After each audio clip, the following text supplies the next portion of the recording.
Alors, 7 signes que tu ne manques pas du tout à ton ex durant le silence radio. Aujourd'hui, j'espère que tu n'auras aucun signe de ce qu'on va dire avec Lucie. En tout cas, c'est ce qu'on te souhaite avec Lucie. Qu'est-ce que tu en penses aujourd'hui de cette vidéo ? J'ai un peu peur d'annoncer des choses et que nos téléspectateurs, du coup, ne soient pas trop contents. Mais après, il vaut mieux dire les choses. Et après, on va expliquer un peu le pourquoi. Et quoi faire des fois. Ça, et quoi faire quand ça viendra, en tout cas. Ouais.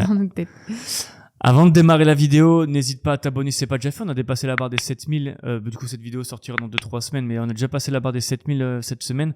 Ça fait extrêmement plaisir. Vous êtes de plus en plus. C'est cool. Continuez comme ça, c'est parfait. Et je vois qu'il y a de plus en plus de commentaires et de likes. Franchement, ça fait super plaisir. En tout cas, merci beaucoup. Encore une fois, on tourne une vidéo. On est encore un petit peu malade. Donc, soyez un petit peu indulgents sur la façon dont on va parler, etc. Qu'est-ce que tu veux faire ? Tu veux commencer ? Peu importe. Allez, honneur aux dames. Alors, le premier signe que tu ne manques pas à ton ex pendant le silence radio, c'est que ton ex, il ne t'envoie aucun signal. Ça veut dire aucun message, aucun appel, rien du tout, en fait. Il y a rien qui montre que ton ex est encore en vie, en soi. À part peut-être parce que tu as des connaissances en commun qui t'en parlent, mais ton ex ne t'envoie rien, t'ignore complètement. Alors, là, le truc, c'est qu'il faut vraiment être patient. Tu viens de commencer ton SR, sûrement. Donc, tu peux pas te demander, tu peux pas t'attendre à ce que ton ex revienne et t'envoie forcément un signal aussi tout de suite. Le SR, je rappelle, c'est ignorer son ex et ça va t'aider, toi, pour un peu ton développement personnel. Ça va aider ton ex à ce que ses émotions se calment aussi en fonction des causes de la rupture. Ça va t'aider à pouvoir créer du manque par la suite à ton ex. Donc, il faut vraiment pas que tu te dises ça fait 3 jours, j'ai toujours pas de nouvelles de mon ex, ça va pas, c'est pas normal. Non, vraiment, il faut vraiment que tu sois patient et il faut laisser le temps au temps, en fait, tout simplement, que les émotions puissent redescendre, que le gros négatif que ton ex pourrait avoir comme pensée dès qu'il pense à toi, faut que tout ça se calme un petit peu et se tasse un peu. Ouais, si tu découpes bien le silence radio, c'est vrai que tu as dit une chose importante tout à l'heure.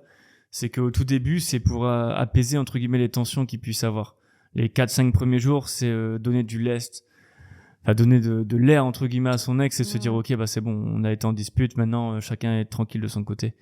Et donc, il y a vraiment une partie importante. Tu as parlé aussi tout à l'heure de développement personnel, effectivement, de prendre du recul sur la rupture, accepter, retravailler sur soi, ne pas rester dans le canapé à rien faire, se dire, ok, même si je vais faire 100 pompes tous les jours, ben je ferai 100 pompes tous les jours, c'est paraît rien. Mais ça, c'est énorme, en fait, pour ton esprit, parce que ton esprit, il est là en mode, je vais me battre, je vais continuer à me battre. Et je vais pas me laisser tranquillement sur Netflix. Ou si t'es sur Netflix, démarre une série que t'as envie et sois à fond dedans, etc. Fais quelque chose de super intéressant et par passion, en fait. Fais-le par passion, que ce soit pour du sport, regarder des nouveaux films, t'as envie de démarrer de remater tous les Star Wars, bah, tu fonces. Tu regardes tous les Harry Potter, tu fonces. Et voilà, même redémarrer des livres, enfin recréer des livres, etc. Tout ça, c'est important pour le silence radio. Et si tu manques pas à ton ex, enfin le signe que tu fais que tu ne manques pas à ton ex, c'est effectivement que ton ex n'envoie pas de message. Tu l'as dit, patience, ouais. Mais c'est aussi que si ton ex n'envoie pas de SMS ni d'appel au bout d'1 mois, 2 mois, c'est que c'est aussi complètement terminé. Alors effectivement, le mot d'ordre, c'est patience. Si ça fait quelques semaines, si au bout de 3 mois, t'as pas de nouvelles de ton ex et t'as pas d'un SMS ni un appel, là, c'est compliqué. Malheureusement, on peut pas te dire, on veut pas te donner de faux espoirs non plus. Quand c'est compliqué, quoi. Oui, bien sûr. Après, il faut bien que de ton côté, après avoir mis en place le silence radio, que tu aies fini silence radio, on va dire que t'as le bon timing, tu sens que c'est le bon timing pour toi, que tu as avancé, toi, dans ton développement personnel, que tu as avancé dans le fait d'avoir décodé un petit peu ton ex, que tu comprends que voilà, il y a eu telle et telle chose qui ne lui ont pas plu, ou pareil, même de ton côté, il y a des choses que ton ex a fait qui ne t'ont pas plu, mais au moins que les choses soient vraiment à plat, entre guillemets, dans ta tête, que voilà, tu sais ce qui a été mauvais, tu t'es amélioré par rapport à ça, toi, de ton côté, que tu as repris aussi confiance en toi, parce qu'il faut le dire, hein, une rupture, ça te mine un peu le moral, ça te mine ta confiance en toi, ça te mine ton ego. Le fait de faire le silence radio, comme tu l'as dit, il faut pas rester dans le canapé, il faut bouger, reprendre une passion. Tu peux aussi revoir beaucoup d'amis, ça va t'aider aussi à reprendre confiance en toi, des amis de confiance, surtout, et sortir et t'aérer toi aussi l'esprit, pour le coup. Même si c'est d'aller marcher 1 heure par jour en rentrant, j'avais un ami qui faisait ça et tout. en Australie, c'était Crest qui faisait ça aussi. En fait, tu dis, tu vas juste sortir 1 heure, tu vas marcher, ou tu vas même juste courir tout le temps. Je sais qu'il y en a qui ont un peu plus de mal, mais juste aller marcher 1 heure dehors tranquillement. Même quand il fait froid, en fait, même s'il fait noir, tu y vas et tu t'aères l'esprit. Moi, j'adore faire ça, en tout cas. Marcher tranquillement, ça me permet à chaque fois d'aérer mon esprit, je suis très content. Deuxième chose, c'est que si tu n'as aucune réaction sur le réseau de la part de ton ex, c'est aussi un signe que tu ne lui manques pas du tout, forcément. Si ton ex ne te met pas de like, ni partage pas tes photos, tes vidéos, encore une fois, ou il y a plein de choses, s'il te notifie pas quelque part, c'est un signe que tu manques pas à ton ex, mais il y a quand même 2 raisons à ça. Le point 1, c'est qu'en fait, pour ton ex, peut-être que c'est encore trop douloureux de mettre un j'aime à ta photo, de regarder ton profil. Ça se trouve, il t'a déjà, entre guillemets, tu as une fonctionnalité sur Facebook ou Insta de pas voir les publications d'un tel ou d'un tel. Donc peut-être que pour ton ex, c'est encore trop douloureux. Dans ce cas-là, c'est pas forcément un signe négatif. Tu peux manquer à ton ex quand même. Mais l'autre signe, c'est peut-être que toi, de ton côté, tu fais pas les bonnes choses, tu publies pas les bonnes choses sur les réseaux qui font que tu fais réagir ton ex. Enfin, tu fais pas réagir ton ex du coup. Donc c'est plutôt un mauvais plan. Donc tu vas pas manquer à ton ex si tu publies pas les bonnes choses qui sont en adéquation avec ce que ton ex a besoin aussi, tu vois. Ouais, quand tu dis ça, je pense souvent certains mettent souvent même des citations un peu tu vois un peu le genre de quoi je parle, les citations, les proverbes un peu à l'eau de rose, mon âme sœur, blabla, ou des choses dans le genre. Mais ça, c'est pas des choses qui vont plaire à ton ex, parce que ton ex, au contraire, là, il a vraiment besoin de souffler. S'il voit que de ton côté, t'es encore à fond derrière, et que justement tu n'essaies pas de comprendre les raisons de la rupture, ça va pas t'aider, tu vois. J'ai même l'impression, on pourrait, je pense, même dire que ça pourrait être un interdit de faire ça, de mettre des citations, de mettre des trucs toujours oh, quel souvenir, c'était tellement bon ce temps, ou c'est une photo de toi et de ton ex. C'est forcément des choses vraiment à bannir. Les bonnes choses limite à publier, c'est toi en train de boire un verre avec un ami à toi ou une amie à toi, toi en train de faire du sport, où t'es rayonnant, tu ris, tu souris, toi en train de prendre une photo d'un plat où c'est une salade de fruits. Enfin, vraiment des choses hyper positives et qui vont dans la tête des gens, se disent waouh, putain, c'est trop bien, il fait ça, il reprend ça, sa passion et autres, tu vois. Ouais, comme si tu vois ton ex te relever. Après, moi, je suis pas trop stratégie réseaux sociaux et tout. J'essaie de moins en moins sur les réseaux et tout. Alors, finalement, on est sur YouTube et même TikTok de temps en temps. Mais en tout cas, c'est juste à titre, on va dire pro, mais à titre perso, moi, je vais jamais sur TikTok et jamais sur les réseaux, ni Insta, je l'ai même pas. Mais c'est vrai que quand tu vois Facebook, de voir des citations, c'est vrai que c'est plus une catégorie, c'est les plus de 30, 35 comme nous, c'est notre catégorie d'âge qui fait ça. Que les plus jeunes n'ont pas tendance à faire ça, je ne pense pas. Après, peut-être, je sais que ça se faisait avant quand on avait 20, 25 ans, parce que maintenant c'est encore le cas. Je pense que les réseaux ont quand même vachement évolué, donc je pense plus que ce soit vraiment le cas. Mais effectivement, c'est vraiment quelque chose qui va à contresens, en fait. C'est vraiment nager à contre-courant. De mettre une citation sur Facebook en disant « je l'aime encore, j'ai passé énormément de moments, etc. » ou de republier une ancienne photo, je trouve qu'il y a rien de pire. Alors que si effectivement, alors il y a un côté un peu malsain où tu vas montrer des images de toi qui sont en mode ultra positif, t'es au resto et tout, t'es en train de faire du sport, tu manges bien, c'est aussi un peu tricher, parce que du coup ça se trouve tu vas publier la photo, après tu vas plus sourire du tout parce que tu jouais le jeu pour la photo. Mais il y a un côté, je trouve super intéressant de faire ça pour montrer à ton ex que en fait, quoi qu'il arrive, même si t'as du mal et que c'est un peu malsain, t'essaies de t'en sortir en fait.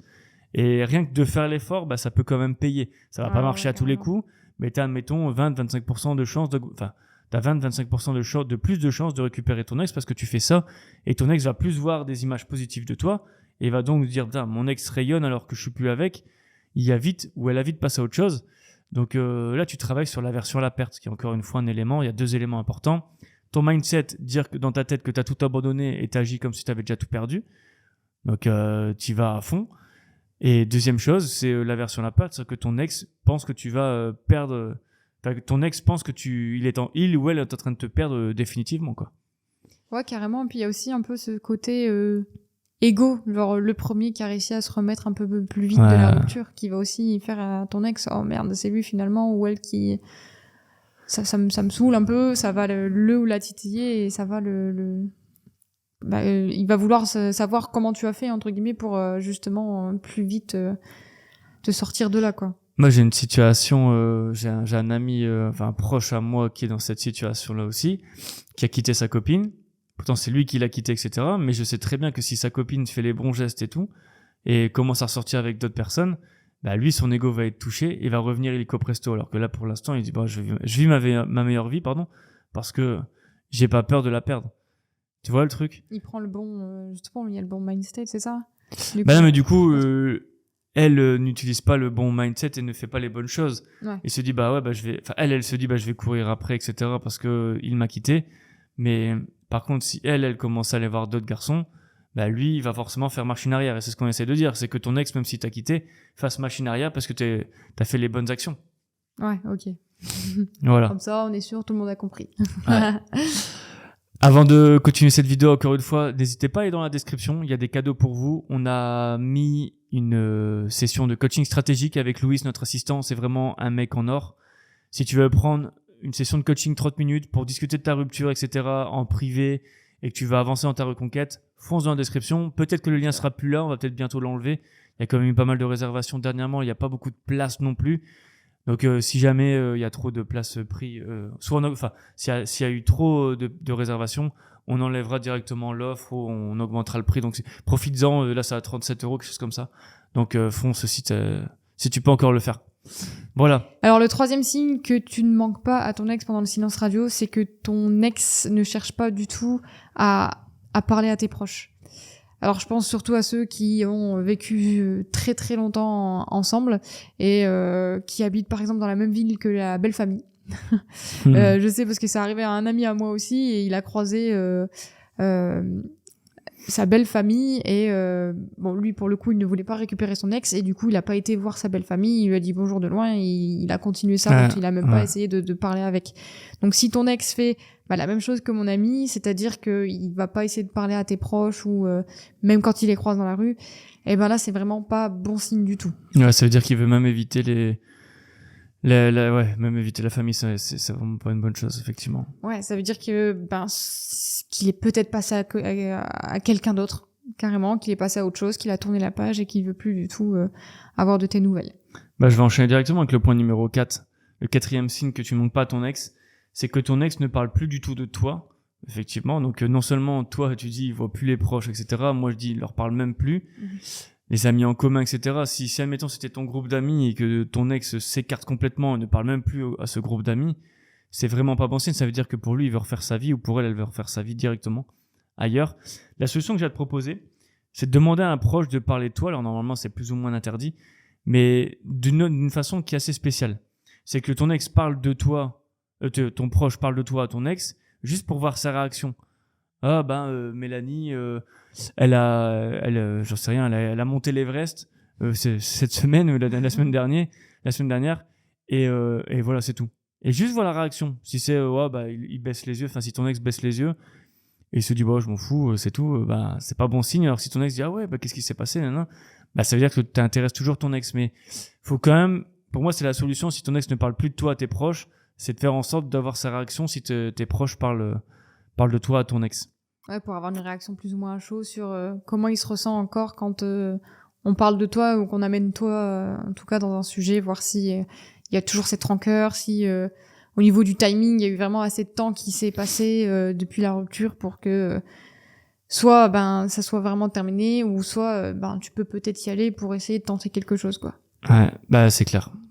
En tout cas, c'est quoi qu'il arrive, ce qu'on vient de dire là, si ton ex ne cherche pas à parler à tes proches, ni aller les voir, et si ton ex ne parle même plus de toi en soi, n'importe qui, c'est pas un bon signe, quoi. Surtout quand tu fais le séance radio, justement, si tu fais le séance radio, ton ex, s'il réagit de la bonne manière et que tu as bien fait ton silence radio, ton ex, il devrait plutôt se dire, qu'est-ce qui se passe avec un tel ou un tel, ouais. Voilà. Il veut avoir des réponses à ces questions, du coup. Voilà. Normalement, il faut créer le doute. Le cinquième signe, du coup, que tu ne manques pas à ton ex pendant le silence radio, c'est que ton ex commence carrément à oublier des dates importantes de votre histoire. Alors, ça peut être des dates de mise en couple, le premier bisou, ça peut être des choses que vous fêtiez de base ensemble, par exemple l'aménagement de votre appartement, vraiment des choses importantes pour votre histoire. Si ton ex commence déjà rien qu'à oublier ça. Tu peux être sûr que ton ex a vraiment tiré une croix sur votre histoire, parce que ça montre complètement de l'indifférence. Parce que même des personnes que tu connais peu peuvent carrément te souhaiter ton anniversaire, te souhaiter des choses, une fête, ta fête de l'année. Alors je sais pas, moi je pense que c'est le 18 août, un truc dans le genre. Mais même des petites choses comme ça, même des connaissances que tu connais peu peuvent te le faire. Alors si ton ex avec qui t'as partagé des choses ne te le dit pas, c'est qu'il joue vraiment l'indifférence et qu'il est vraiment passé à autre chose.